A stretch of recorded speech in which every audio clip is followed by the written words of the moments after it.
Transmissão aqui pelo canal do Conde. Tem aqui comigo o economista Paulo Nogueira Batista Júnior. A gente já vinha conversando aqui da dificuldade que é manter isolamento, quarentena cultural do Brasil, o Ocidente de maneira geral, né, Paulo? Eu quero primeiro saudar você, agradecer a tua presença mais uma vez aqui, ao público que está chegando, e daí a gente vai conversar sobre essa questão do isolamento, que é um isolamento que tem o isolamento sanitário e o político também, né? Tudo bem? Tudo bem, boa tarde, Conde. É um prazer estar aqui com você de novo. Muito bom conversar com você sempre, Paulo Nogueira Batista Júnior. Eu queria essa polissemia do isolamento, né, essa questão política e sanitária. O Brasil, no momento em que ele passa o Reino Unido e os Estados Unidos, o número de mortes diárias, e nesse exato momento se afrouxa a quarentena, que já vinha sendo feita de maneira bastante, digamos, sem muito critério, digamos assim. E aí a gente dá um exemplo péssimo para o mundo também, quer dizer, multidões nas ruas, nos comércios, nos shoppings, as fotos que estão circulando por aí, no momento que o Brasil entra nessa espiral de crescimento das mortes e de subnotificação também. Como é que você vê esse momento? Depois a gente fala da questão política. O isolamento do Brasil no mundo é cada vez mais nítido, né? Mais forte, né? Aumenta a cada semana. E, na minha opinião, Conde, o Brasil hoje é visto no mundo como um misto de preocupação, desprezo, pena, sabe? Preocupação porque o Brasil é um grande país, é um dos maiores países do mundo. E o que acontece aqui repercute em outros países, não só na nossa vizinhança, mas repercute no mundo, né? Então, se você acompanha a repercussão do Brasil na mídia internacional, desde o ano passado, na verdade, né?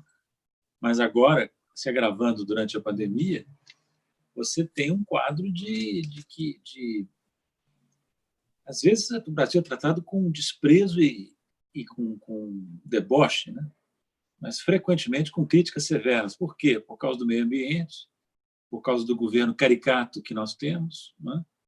Por causa da maneira como esse governo caricato respondeu à crise da pandemia, né? Então, não é que não existam outros governos ruins do mundo, mas o nosso se destaca, né?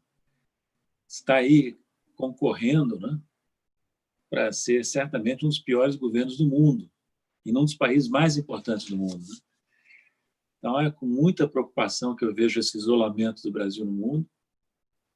Olha, há décadas que eu acompanho a política internacional brasileira e trabalhei na política internacional brasileira, financeira, né?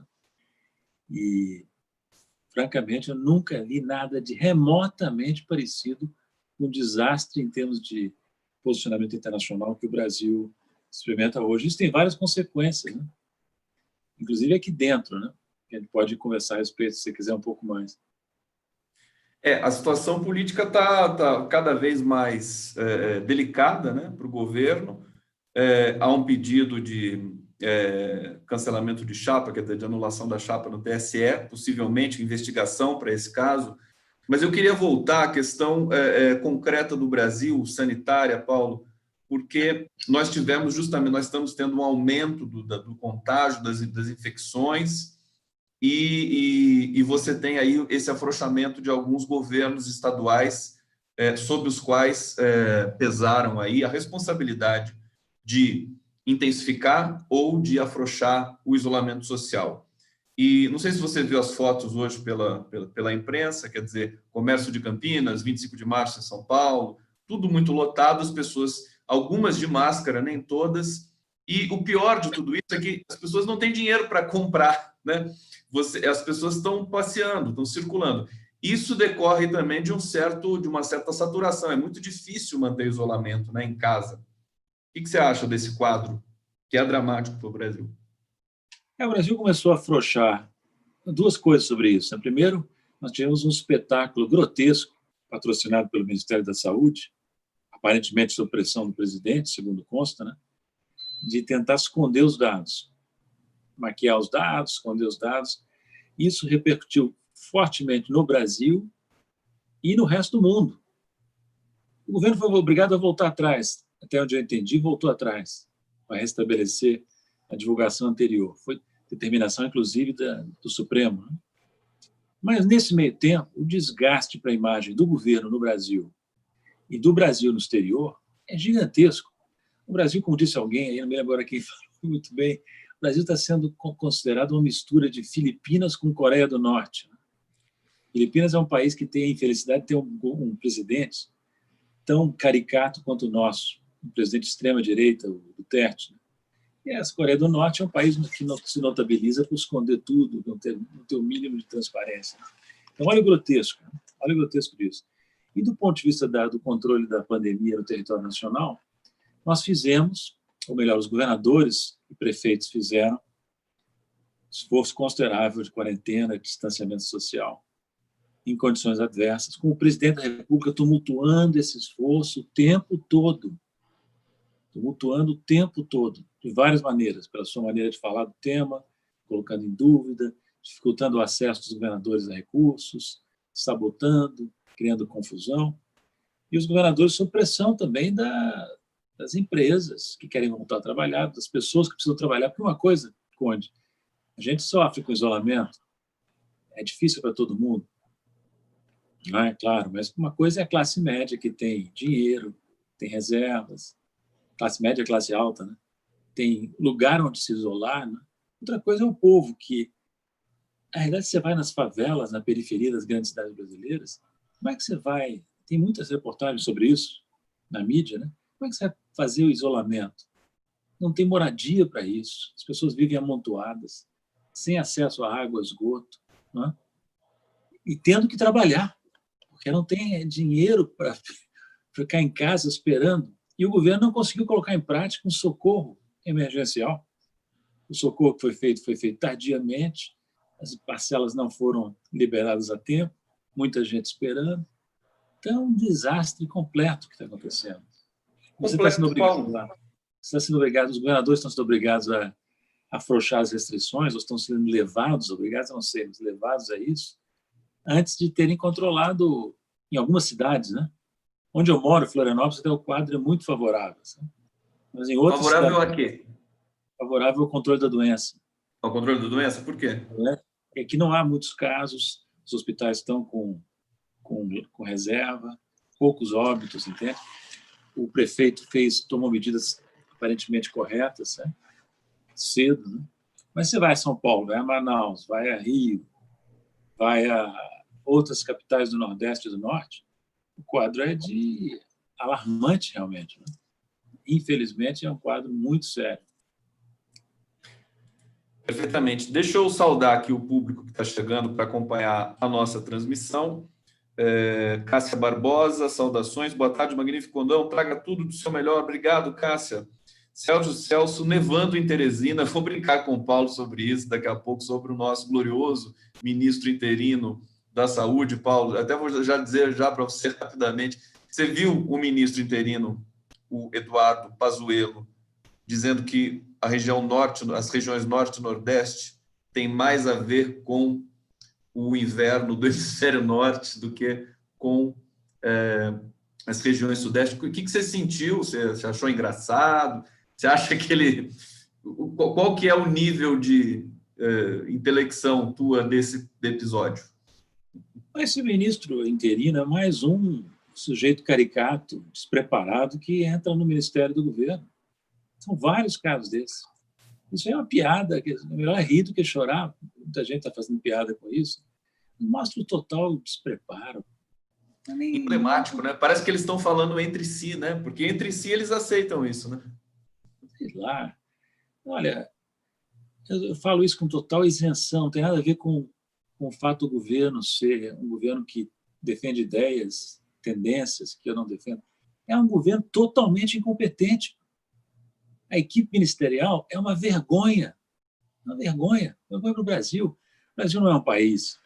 Nós já tivemos muito ministro ruim, né? Muito presidente ruim. Não sei. Os mais velhos lembram de muitos casos. Mas não assim. Esse não é o padrão brasileiro. Esse é padrão de quarto mundo. Agora, Paulo, você sempre destaca que o Bolsonaro não é bobo, que ele é um espertalhão. Você usa até essa palavra em alguns momentos para designar. Você tem acompanhado o comportamento dele nessa crise, enfim, que extrapola até a questão quase que interna do governo? O que você tem achado dos movimentos nas últimas semanas? Olha, eu tenho a impressão que ele, espertalhão que sentiu necessidade de fazer um recuo. Deu uma baixada de bola considerável de uma semana, mais ou menos, para cá. Deve ter sido aconselhado a fazê-lo. E vários fatores devem ter contribuído para isso. As manifestações de domingo, por exemplo, né, contra o governo, os manifestos que foram feitos recentemente, os 3 manifestos, estamos juntos, somos 70%, manifestos juristas, basta, né? Por que eu digo que esses manifestos são significativos, como são as manifestações de rua? As de rua, pelo motivo que todo mundo comentou, pela primeira vez, a rua foi tomada, a segunda vez, na verdade, foi tomada por manifestantes que, correndo riscos pessoais, numa situação de pandemia, foram à rua, numa situação de violência policial potencial, né? Foram à rua para manifestar seu descontentamento. E os manifestos, se você percorre, Gustavo, a lista dos assinantes, dos signatários, você vê que lá tem figuras muito representativas, não só da esquerda, da centro-esquerda, mas da direita tradicional brasileira. Banqueiros, bancários de alto nível, economistas conservadores, jornalistas de peso, figuras da cultura nacional, né? Figuras que eu não os prezo necessariamente, não é esse o ponto, não estou elogiando ninguém, ao contrário, mas apenas para te dizer que se eu fosse o Bolsonaro, e ele é um espertalhão, e visse que as pessoas estão botando seu nome ali no manifesto que claramente tem uma conotação fortemente crítica ao governo dele, eu ficaria preocupado. E ele ficou. Esses manifestos sinalizam, no meu modo de ver, que grande parte da elite brasileira está profundamente descontente com o governo e já considerando seriamente a ideia de partir para um afastamento. Então, ele deu... O que quer dizer isso? Não adianta comemorar, porque esse recuo pode ser meramente tático, é aquela coisa do escorpião e do sapo, né? Vai contra a natureza dele, ele não é conciliador, ele não é de recuos táticos, ele não é de diálogo, então talvez não dure muito, provavelmente não dura muito, mas é um movimento que significa que o governo ficou, de certa maneira, amedrontado com o que acontece no Supremo, no Congresso, na mídia brasileira e, Gustavo, no exterior. Queria acrescentar uma coisa aqui. Eu conheço a elite brasileira, né? Bem, nada abala mais o integrante típico da camada dirigente brasileira do que críticas no exterior ao Brasil. Né? O sujeito fica... Quando sai publicado em inglês, adquire áreas de autoridade automáticas.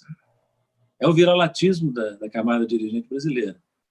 Então, quando o Economist, Financial Times, New York Times, Washington Post, CNN Global, vai por aí, começam a dizer que o Brasil está no mau caminho, que o Brasil está ameaçando a democracia, ameaçando o meio ambiente, conduzindo a pandemia de forma irresponsável, isso cai essa ficha, entende? O brasileiro detesta ficar isolado, detesta. Até uma vez escrevi um artigo falando que nós sofremos da síndrome do degredado, que é uma coisa tão atavismo, que tem a ver, talvez, brinquei, com os nossos antepassados portugueses que eram largados aqui no litoral, degredados aqui, ficavam isolados da metrópole, cercados por tribos hostis, algumas antropófagas. Né? Então, a minha experiência com os dirigentes brasileiros é que eles têm medo, pânico de ficarem isolados. Então, pesa muito a crítica externa ao que está acontecendo aqui no Brasil na cabeça das pessoas que estão ali assinando esses manifestos, sabe?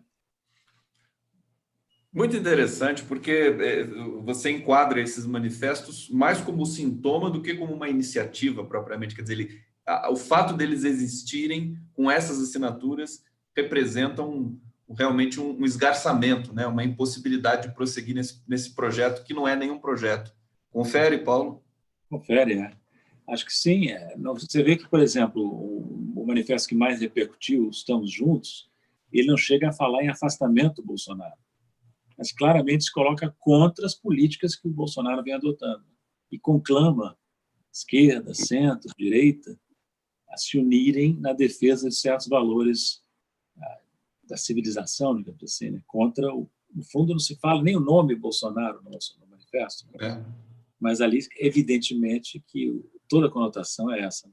O grande curto-circuito é esse trauma, né? Essa sensibilidade que mergulhou setores da esquerda, com razão, né? Enfim, tudo que tem acontecido no Brasil nos últimos tempos, de se ver junto de um mesmo setor que praticamente derrubou a democracia brasileira, né, Paulo? Pois é, eu até escrevi um artigo que vai sair na Carta Capital, sexta-feira, e fiz um comentário no meu canal no YouTube, defendendo a frente ampla, a ideia de frente ampla. Mas eu reconheço que é muito, qual é a palavra que eu vou usar? Muito indigesto você assinar de um documento ou participar de uma frente em defesa da democracia contra aqueles que, com muitos daqueles que fizeram o quê? Patrocinaram um golpe contra a democracia em 2016. Entende? Então, eu compreendo perfeitamente as hesitações.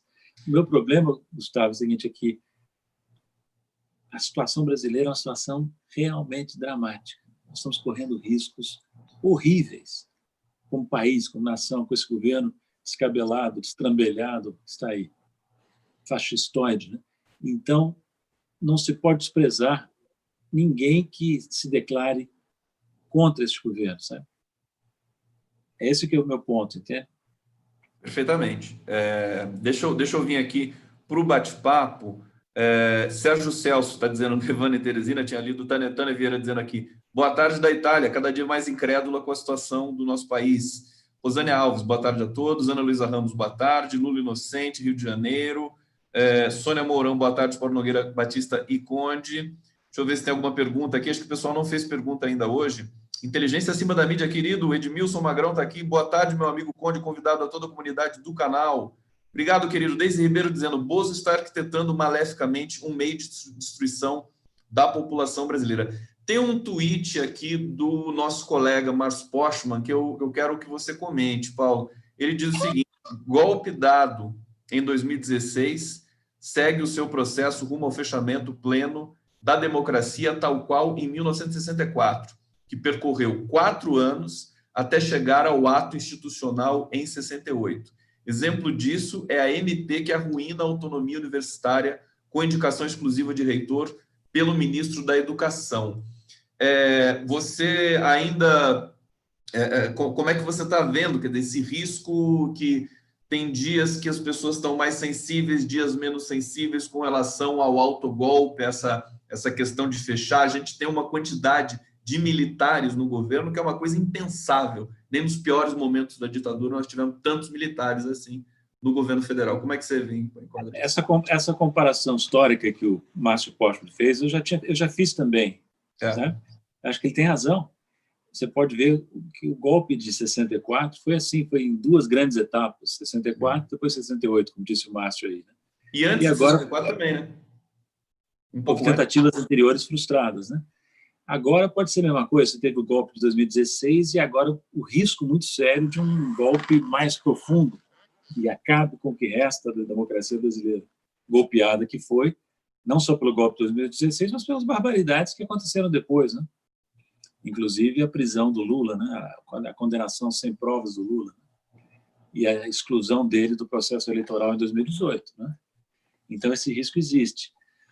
Voltando ao ponto anterior, a trégua que aparentemente o Bolsonaro deu, aquele certo recuo, não deve deixar a gente desarmado, porque ele pode aproveitar uma certa tranquilização para continuar no processo de armar milícias, né? Aumentar sua influência nas polícias militares, né? Continuar a cooptação dos militares, que já é grande, como você notou, o Postman também notou, né? Pode também dar mais tempo a ele para fortalecer o processo de cooptação do Centrão, com emendas e cargos, né? Então, de forma nenhuma descansaria. O fato do Bolsonaro ter levado um susto, ter feito um recuo, aparentemente, não significa que o risco de golpe não está aí muito presente. Né? Eu tenho a impressão que muita gente importante no Supremo, no Congresso, nas elites brasileiras está profundamente preocupada com o que isso pode significar, né? Até o comentário do Celso de Mello, a gente comentou isso na semana passada, quer dizer, o decano ele deu um certo tom, né? E a gente vê, bom, Alexandre de Moraes, os ministros, né? Eles deveriam ser instituições, né? Cada um deles ali no STF. Agora, foi surpreendente comparar a República de Weimar, que está acontecendo no Brasil. Muito forte isso, retoricamente, né, Paulo? Sem dúvida. É brincadeira. Pegou esse negócio de chamar o Bolsonaro de fascista. É. Ele sentiu o golpe. Tanto que ele andou fazendo manifestações antifascistas aí. Como é que é? Peraí. Retoricamente, O Bolsonaro falou isso, né? Fez um tweet aí comemorando a colaboração brasileira na derrubada do fascismo na Europa, né? Rapaz, eu nem tinha visto isso. É curioso, né? Quer dizer, ele sentiu o golpe, que ele está sendo taxado de fascista, de nazistoide, né? E está dando motivos para isso, né? Então não pode reclamar, né? Falando nisso, Paulo, eu queria te perguntar o que você achou das manifestações de domingo, porque elas foram diferentes, foram assim, numa corda bamba, né, dessa questão da tensão sanitária, mas também uma emergência política. E a rigor, elas transcorreram com acho que, grande sucesso, a meu ver. Queria que você comentasse isso. Concordo com você. Houve todo um debate nas semanas anteriores, na semana anterior, né, semana passada, muita gente recomendando que não fossem às ruas, e o pessoal foi corajoso, né? O pessoal foi em grande número em São Paulo e outras capitais, correndo riscos importantes. É admirável a atuação dos jovens, que não são grupos de risco. Foi bem organizada, aparentemente, pelo que eu pude ver à distância, né? Máscaras, proteção, cuidados para evitar a ação de provocadores. Deram seu recado, acho que foi um sucesso e deu razão àqueles que apoiaram a ida às ruas. No meu entender, enfraqueceu aqueles que estavam numa posição mais alarmista e recomendando para que não fossem, temendo repressão, temendo provocação. Isso. Agora eu vou fazer o papel de advogado do diabo aqui, porque eu sou muito a favor das manifestações, mas já há teses circulando por aí de que agora o Bolsonaro pode criminalizar essas manifestações pelo aumento do contágio do coronavírus no Brasil. É uma situação, quer dizer, assaz complexa política que nós estamos vivendo, né? São blefes e simulacros para todos os lados, né, Paulo? Eu acho que não tem mais volta, mas esse risco, infelizmente, existe, né? O risco existe, não tem dúvida, mas a tentativa de criminalizar não foi bem sucedida, porque as manifestações foram bem organizadas, né? Corajosas e bem organizadas, e não deu pretexto para que o governo fizesse esse tipo de discurso até agora. Perfeitamente. Deixa eu vir aqui para o nosso bate-papo. Everton Mossato está dizendo: boa tarde, senhores. Obrigado por essa atualização diária dos fatos sobre a ótica progressista. Obrigado, Everton. Peço a todos também inscrições aqui no canal, inscrições para o canal do Paulo Nogueira Batista Júnior. Daqui a pouco ele vai dar um endereço para vocês aqui. Eu vou deixar também na descrição do canal. Sueli Xavier: as pessoas fora do Brasil entendem que existe o desgoverno e o despreparo, mas não entendem a letargia das instituições e da sociedade na reação. Cássio dizendo: Conde Paulo, agora é pior ainda nesse momento de pandemia, o país está muito fragilizado. Aqui a Sueli Xavier tem um enunciado interessante aqui, Paulo. Vivo em Portugal e todas as pessoas que encontro perguntam o que está acontecendo no Brasil. O pessoal do mercadinho, os médicos especialistas do meu marido, aproveitamos e explicamos. Mas é difícil até explicar o que está acontecendo no Brasil, né? Você deve ter essa experiência aí com as suas relações também aí internacionais, né, Paulo? Como explicar? Gustavo, como explicar, né? Como explicar aos brasileiros o que está acontecendo, né? E aos estrangeiros também. Porque, volto a dizer, tem muita barbaridade no mundo, Gustavo. Tem muito governo ruim, tem muito político incompetente, despreparado, com tendências criminosas. Mas nós estamos batendo recordes. É um negócio, sim, alarmante para todo mundo. A quantidade de barbaridades que se fazem nesse país, em todos os órbitos. Não há uma área Não há uma área da vida pública brasileira que não esteja sendo submetida a um processo de destruição ou de desestabilização, no mínimo. Tudo que você possa imaginar. A economia, o emprego, a saúde pública em meio a essa pandemia, a cultura brasileira, a educação, as universidades, né? O meio ambiente, os recursos naturais brasileiros, a democracia. Agora, eu não concordo com uma pessoa que eu não peguei o nome, que falou em letargia das instituições. Isso talvez fosse verdade até recentemente, mas está havendo uma reação. Né? Você vê a reação da Justiça, Supremo particularmente. Os juízes supremos se uniram na defesa da instituição contra os ataques que vinham sofrendo. No Congresso, a vida do governo não tem sido fácil. O Congresso impôs uma série de derrotas ao governo.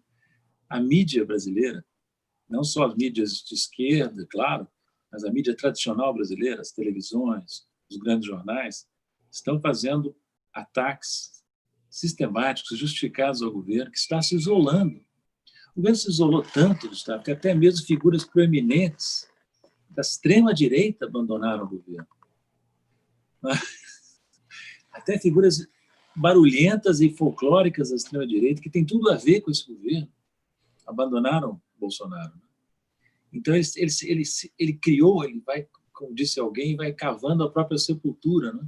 Cada vez mais. Né? E onde é que ele está se apoiando? Está se apoiando as piores coisas possíveis.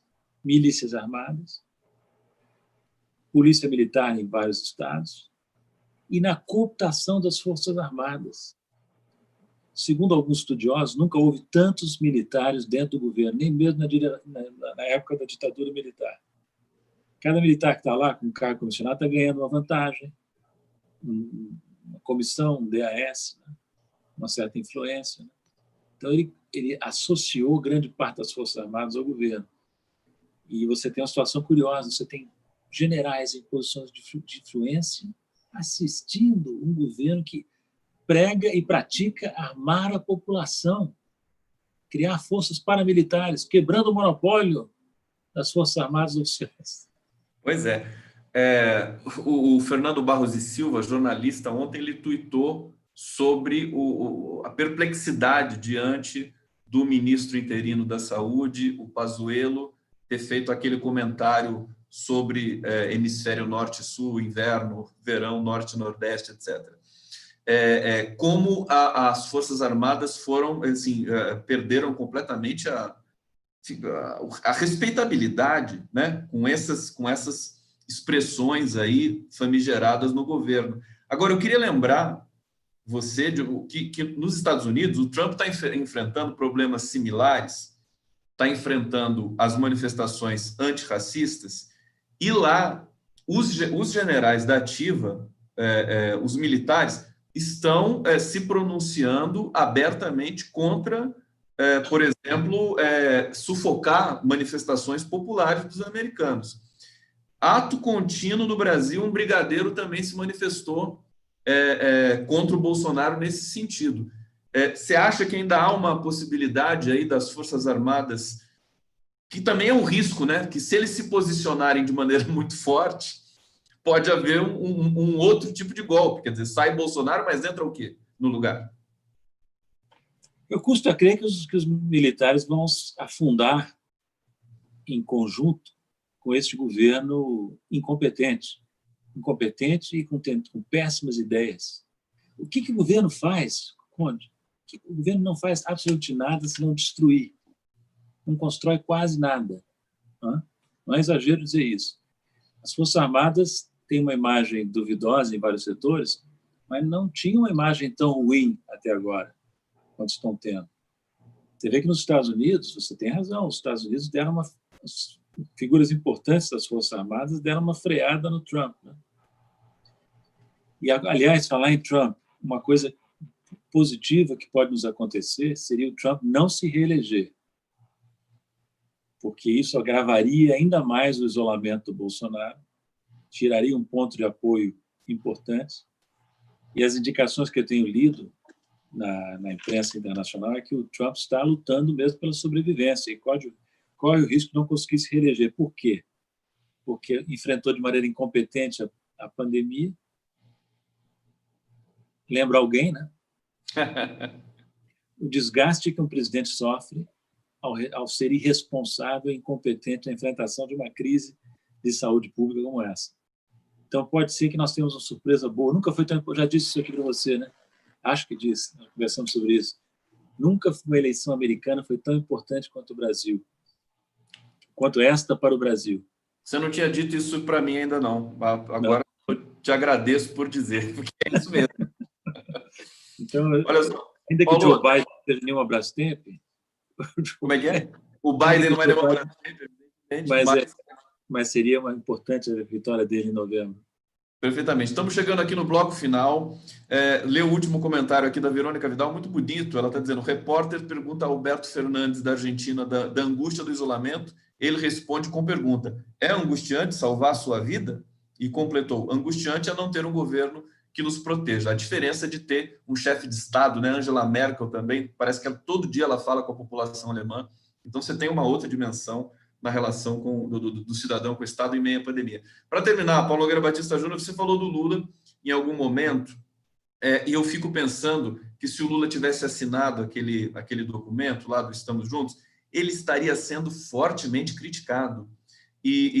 Porque é uma situação diferente, ele é uma persona diferente para o imaginário político brasileiro. Agora, eu queria te perguntar, ele disse que não seria mais candidato a presidente da República várias vezes, e ontem e hoje o Haddad disse que o Lula pode ser o indicado, é o preferido, é o favorito, e a Gleisi Hoffmann, presidenta do PT, disse ontem também. Como é que desenha um quadro final para a gente nesse programa aqui sobre a presença do Lula nesse momento tão importante para o Brasil? Bem, o Lula, você pode não gostar dele, admito isso, pode não apreciar as políticas que ele fez, muita gente que é crítica do Lula, mas o sujeito tem que reconhecer, qualquer que seja a sua opinião sobre a política do Lula, e o Lula como político, que ele é o grande líder político brasileiro. Ele tem uma influência enorme, tem uma estatura que nenhum outro político brasileiro tem. Lamento que ele tenha sido tão maltratado pelo Brasil. Eu mesmo sou crítico de várias coisas que o Lula fez na presidência, fui crítico publicamente, não sou nenhum seguidor fanático do Lula, mas o Lula é o nosso Mandela, né? E com a perseguição ele só cresceu. Se ele, por exemplo, tivesse assinado, eu nem sei, viu, Gustavo, se ele foi convidado a assinar ou não, mas se ele tivesse assinado aquele manifesto, ele desequilibraria o manifesto. Pois é, também, né? E Lula e outros. Eu não sei. É até um gesto de humildade, né? Falou: não, melhor vocês resolvem. Então, o Lula tem as suas razões aí. Eu te confesso que eu fiquei surpreso, viu? Eu não estou envolvido, eu não sou do PT, não sou membro do PT, não estou envolvido nas discussões do partido, mas eu fiquei surpreso porque não é característico da trajetória do Lula ser crítico de uma frente ampla. Ele sempre foi um político que somou, que soube fazer alianças, inclusive, complicadas, né? Eu identifiquei isso, foi uma mudança, foi uma reflexão. Uma mudança. E eu respeito muito o Lula, evidentemente, e acredito que ele tem avaliação muito inteligente de todas as situações que ele vive. Então, vamos ver os desdobramentos desse processo e se o tempo dará razão a ele ou não nessa questão momentosa de se vale a pena se unir aos antigos inimigos para derrotar um inimigo maior. Muito bom, até curioso até o tempo dar razão aí ao Lula, fica essa questão para a gente aqui, porque o tempo acabou dando razão, né, em alguns momentos agora recentemente. Vamos ver se vai seguir nessa mesma toada. Obrigado, Paulo Nogueira Batista Júnior. Seu canal, repete para a gente aqui para o pessoal poder se inscrever no seu canal no YouTube. Meu canal é youtube.nogueirabatista.com.br. Aí eu coloco lá palestras, conferências, entrevistas, inclusive estas que nós fazemos semanalmente. Então, quem estiver interessado em saber mais sobre esses temas, eu peço que dê uma olhada lá no canal. Muito bom. Muito obrigado, Paulo Nogueira Batista Júnior. Curioso para ver teu artigo aí, que vai sair daqui a pouco. a gente conversa. Até semana que vem, querido. Obrigado, Semana obrigado. que vem.